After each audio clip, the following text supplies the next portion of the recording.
Namaste, everyone. Most of you know me, but I think there are some few new people here. So my name is Belu. Before we start, as is our practice, we sit in silence just for a minute or so. And I thought, given what's going on in the country, it will be appropriate to use that moment of silence to kind of pray for whatever it is, the strength, peace, all good things that we want in life for all, as is the India's practice, Loka Samasta Sukhina Bhavantu.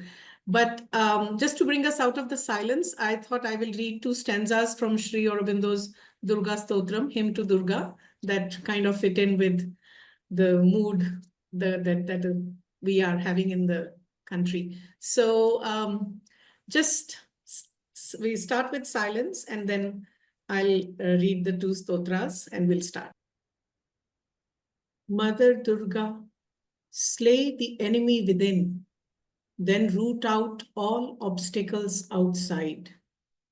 May the noble, heroic, mighty Indian race, supreme in love and unity, truth and strength, arts and letters, force and knowledge, ever dwell in its holy woodlands, its fertile fields, under its sky-scraping hills, along the banks of its pure streaming rivers. This is our prayer at the feet of the Mother. Make thyself manifest. Come, revealer of the hero path, we shall no longer cast thee away.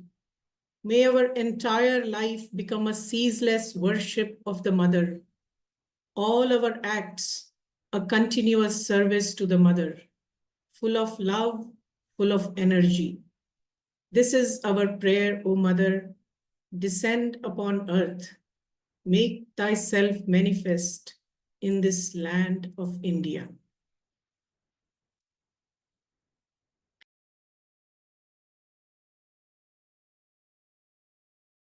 Namaste and good evening to each one of you. Thank you so much for joining us on this webinar for sort of a celebration. We titled it Celebrating Tagore. It's his Jayanti and his birthday. So we are celebrating Tagore through this online webinar, through this online program that we planned about a couple of months back. So I'm really happy. All the people that we kind of thought of who will be able to contribute to this program immediately agreed. So here we are. Happy birthday to Gurudev. So I don't want to take too much time, but I just thought I would take maybe a minute or so to speak why we thought, as BhāratShakti's offering for this month, we will take up the work, this idea of celebrating Tagore's legacy. So, Tagore has been, as Sri Aurobindo, one of our titles for one of the talks that Jishnu will be presenting is this. That was sort of the starting point, that as Sri Aurobindo mentions, Tagore has been the wayfarer on our path toward the same goal, towards the same goal. So what does that mean? The multifaceted genius that Rabindranath Tagore was, what are the different aspects that we can take up very briefly in this program? So one was this very idea of being the wayfarer towards the same goal. Then, of course, Tagore as, the Rabindrasangeet, his contributions to the world of music and what it has meant personally. That's what Gayatri will be focusing on. Sri Aurobindo has also talked about Tagore as an original mind. And in fact, he said that in the context of the experiments that Tagore was doing in the field of education. So he said that how the work that he was doing in the area of education really expressed the original mind that Tagore was.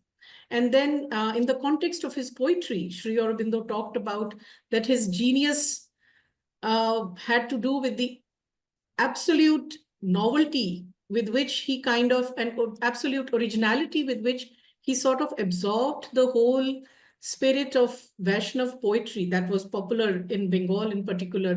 And he gave a very new form, a very modern form to that, which made it completely original. So with this idea, we took up different themes that four of us will be sharing in the next hour and a half or so. So before we start, I just thought I will read out one poem of, since Tagore cannot be, one thing that comes immediately to mind the moment we'd say Rabindranath Tagore or Gurudev is his poetry. So this is one specific poem. Of course, the title of our program, The Song I Came to Sing, is also part of one line from his very famous poem from Gitanjali. And if it doesn't come up in any of our presentations, maybe at the end, one of us would like to read that poem. But there is another poem that I found very fascinating, which also speaks about how a very profound truth can be expressed in a very beautiful way, the very original voice of Gurudev Tagore. So this poem is titled Playthings.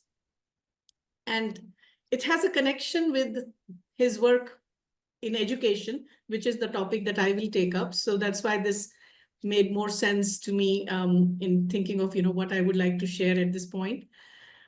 So this is how the poem goes. Child, how happy you are sitting in the dust, playing with a broken twig all the morning. I smile at your play with that little bit of a broken twig. I am busy with my accounts, adding up figures by the hour. Perhaps you glance at me and think, what a stupid game to spoil your morning with. Child, I have forgotten the art of being absorbed in sticks and mud pies. I seek out costly playthings and gather lumps of gold and silver. With whatever you find, you create your glad games. I spend both my time and my strength over things I never can obtain. In my frail canoe, I struggle to cross the sea of desire and forget that I too am playing a game. So that's the original mind, Playthings. So with that little bit of introduction, I would like to now request Biswajita, who will be not only the timekeeper for our presentations, but also introducing each of the speakers. So starting with the first speaker for the evening, Gayatri. Namaste. Our first speaker is Gayatri Majumdar. Gayatri Majumdar is editor, publisher, and founder of the critically acclaimed Indian literary journal, The Brown Critic, 1995 to 2015. Gayatri began her career as a journalist in the Press Trust of India and The Independent in Mumbai. Her 7 books include A Song for Bela, a novel, poetry collection South, Sampark, I Know You Are Here, A Warm Place with No Memory, Red River, The Dream Port, Copper Coin, New Delhi. Non-fiction, The Lotus of the Heart and The Brown Critic Home Anthology, both Brown Critic books. Her poems and articles have been published in major Indian and international journals and anthologies. Gayatri is co-founder of Pondicherry Poets and has been curating the annual Pondicherry and Auroville Poetry Festival and several other poetry and music events. She lives in Pondicherry, India, and is associated with Sri Aurobindo Society, especially in its publication wing, Oro publication. So please welcome Gayatri Majumdar. Gayatri. Yeah, thank you so much, Biswajita, for that introduction. So I will be presenting growing up with Rabindrasangeet. So this is the songs I came to sing. And this is presented by BhāratShakti and Sri Aurobindo Society, of course. And I'm so happy and privileged to be among you today. on this very special occasion. And the topic that I've been given is growing up with Rabindrasangeet and in Bengal, as a Bengali who hasn't really done that. So thank you for joining us. So I will take you to my next, idea as far as Tagore is concerned. Second. So as a child growing up in several places in India, but especially in Kolkata, these were the constants in our home.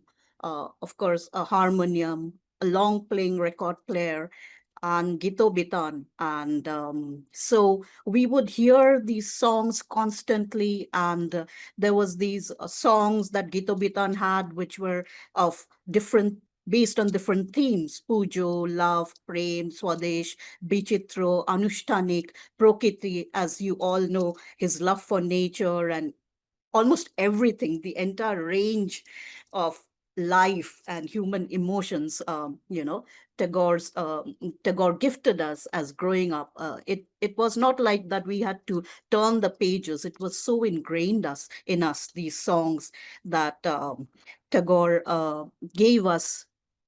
And so I will then talk about a little bit about a little personal touch to it, because everyone has a story to tell. And this is about my mother, Gauri Majumdar, whose love as a child, from a child and a young girl's perspective, her love for Rabindrasangeet and Tagore was really unparalleled. And in retrospect, when I think back, I didn't really notice that much. But in retrospect, as I think back, her during the partition, the way they had to come away from Chittagong, where she hails from, and leaving the entire family and land, and a place where her father would hold these classical music programs, very often, and then coming to Kolkata during the partition. And then finally, she passed away about 10 years ago. And then she had to endure so much through all those years. But one thing that was constant about her were these Rabindrasangeets. She probably lost a lot, but she ensured that these songs stayed with her. She would go to learn Rabindrasangeet, bought a harmonium in spite of all the odds. So that I find is really remarkable and admirable. And she came away at a very tender age, as you can see from the photo. She was, I think, in her early teens or mid-teens. So, and then the last 15 years of her life, she would listen to Rabindrasangeet every day. She would wear a headphone and listen not to disturb others oftentimes. And she knew practically, I think, thousands of songs. And so we naturally learned and heard Rabindrasangeet. There was no school to go to, the home, wherever we were in Kolkata, that was our school. Yes, learning. And she also had her education was truncated because of the move, during the partition. So I think she learned everything from Tagore. Yeah, all the, everything that she had in life, and she did evolve through his songs over the years. So even if, as we know, songs are 100 years old, but they're sung at schools and humble gatherings among friends and family occasions, and then major grand events, and even political parties in Bengal claim Tagore to be their, they may be radically different from each other, but Tagore is everyone's, although there are certain controversies. We will not go into that. So this is all the growing up years that we saw. And then what the other thing that was ingrained was the concept of Epar and Opar Bangla with West Bengal and now Bangladesh, and how Rabindrasangeet was popular on both sides of the border. That never kind of changed. And that too stayed with us for a long time. So I would like you to listen to Konika Bandyopadhyay singing this exceptional song, which again can mean a lot of things to a lot of people, as Tagore did, inspire so many things in different people. Can you play this, Belu, this song, if possible?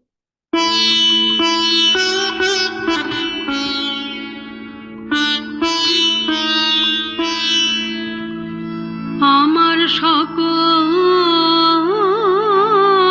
নিয়ে বসে আছে সর্বনাশে আশায়, আমি তার লাগি পথ চেয়ে আছি, পথে যে যান ভাষায়, আমার সকল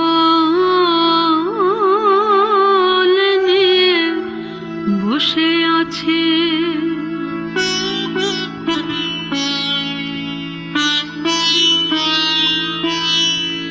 যে জন দেয় না দেখা যায় যে দেখে ভালোবাসে,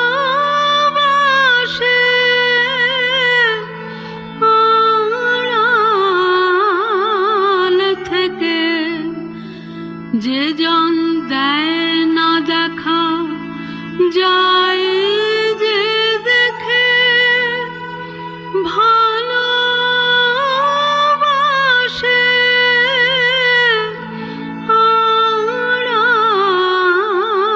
আড়াল থেকে আমার মন মজেছে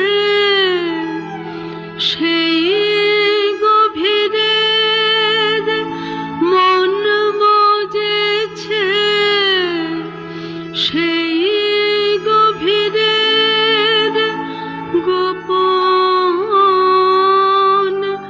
ভালোবাসায়, আমার সকল নিয়ে বসে আছি সর্বনাশের আশায়, আমি তার লাগি পথ চেয়ে আছি, পথে যে যান ভাষায়, আমার সকল নিয়ে বসে আছি।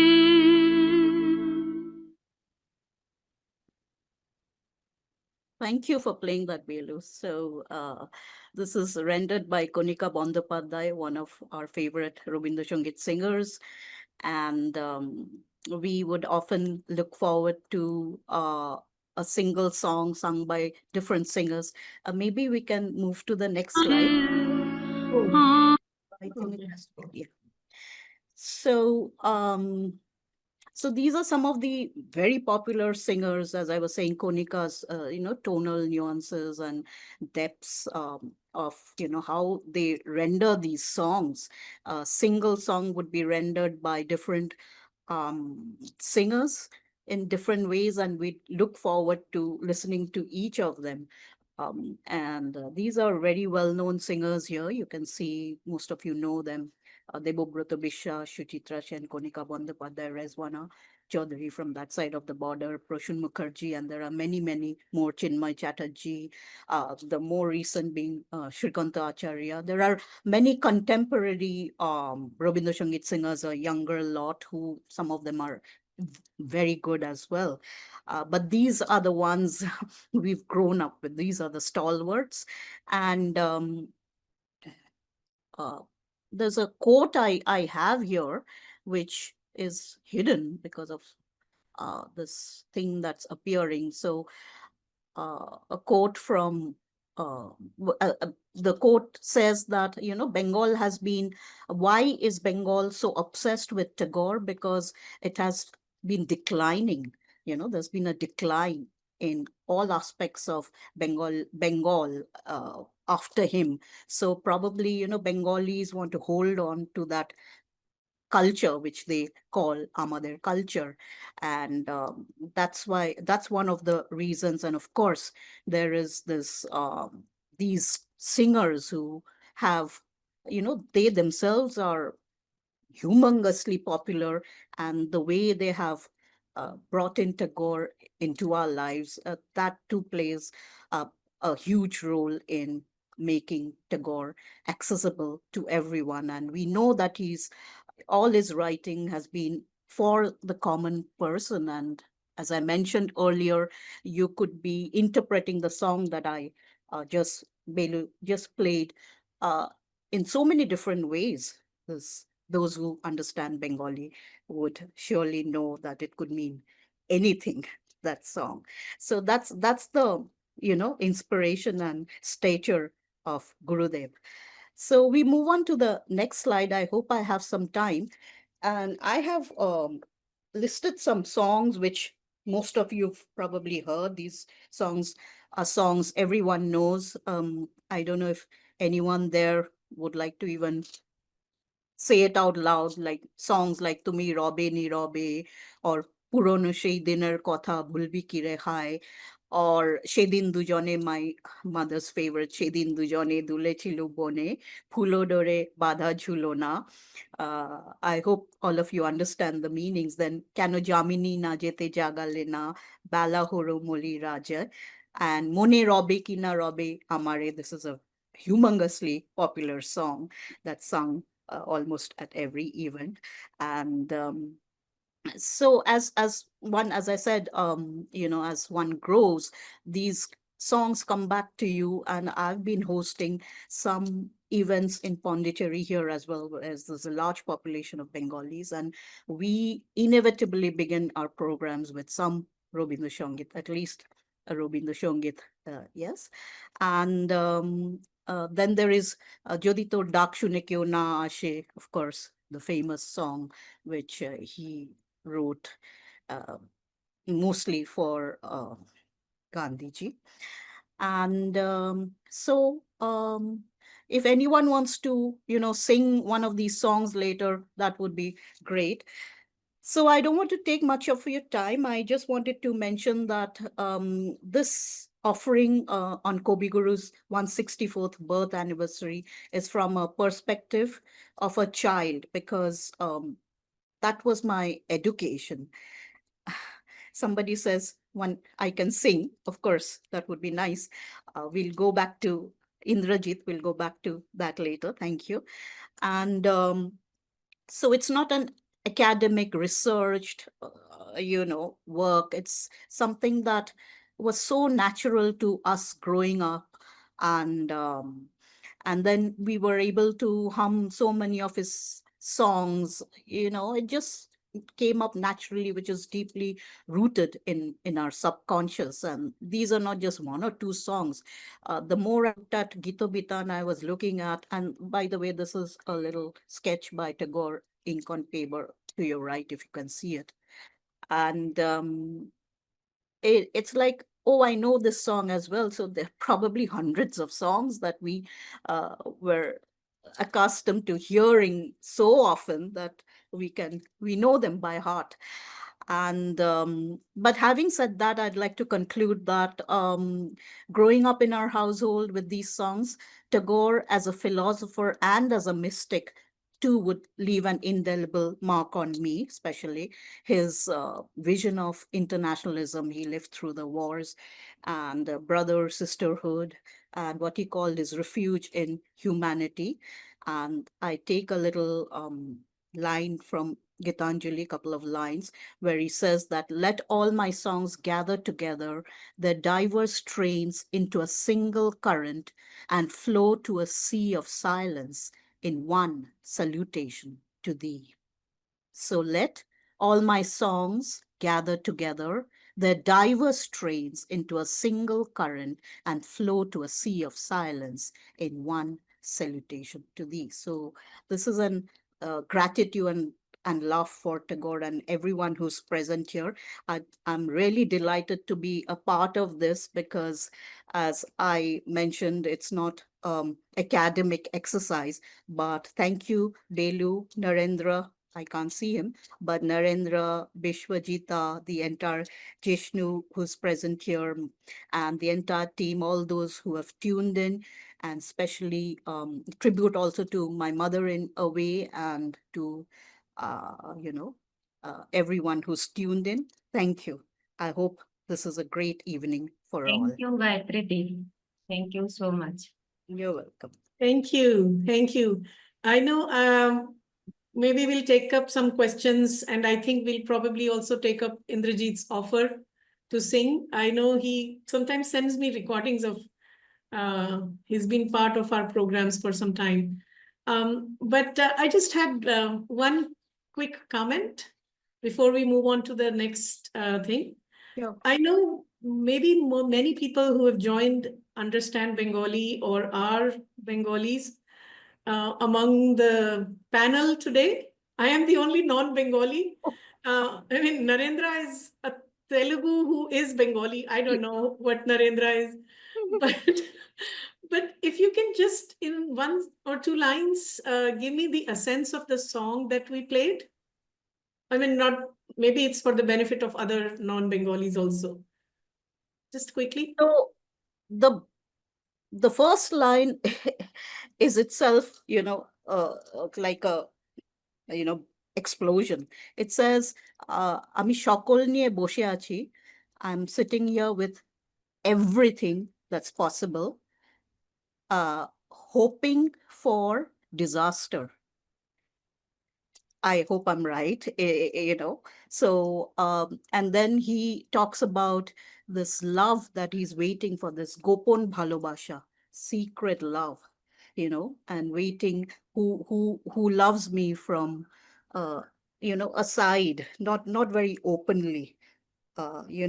It's a kind of a secret love, but it could also, as I mentioned earlier, it could be a divine, approaching the divine, as well as, of course, romantic and unrequited love in so many ways. But I see it also majorly as towards, and it's a really, the lyrics are tremendous and brilliant. Those who know Bengali will be able to, vouch for the great poet that Tagore was, what in these lyrics.